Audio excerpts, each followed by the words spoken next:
YouTube channel का Hrithik technical support. आज हम इस वीडियो में बात करेंगे DigiLocker class 10th marksheet फैचिंग problem.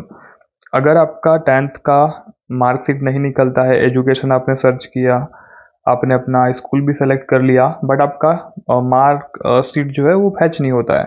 ठीक है, तो फर्स्ट ऑफ ऑल देखिए, कभी कभी इस टाइप के बग आते रहते हैं, तो एक बार आप अपडेट करके ट्राई करिए डिजीलॉकर को। हो सकता है आपकी प्रॉब्लम ठीक हो जाए, या फिर आप एक बार इसको लॉन्ग प्रेस करिए, देन आप इसके ऐप इन्फो पे क्लिक करिए एंड आप स्टोरेज में जाकर के आप इसका डाटा क्लीन करें। ठीक है, अब देखिए गवर्नमेंट एप्लीकेशन है, काफ़ी रस रहता है और कभी कभी इस टाइप की प्रॉब्लम आ जाती है। ठीक है, तो आप थोड़ा वेट करके भी ट्राई कर सकते हैं, आपकी प्रॉब्लम ठीक हो जाएगी।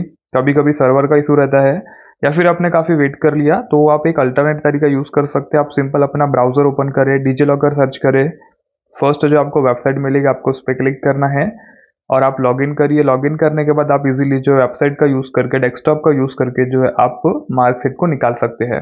ऐप अगर वर्क ना करे तो आप अल्टरनेट ब्राउज़र का यूज़ कर सकते, वेबसाइट का यूज़ कर सकते।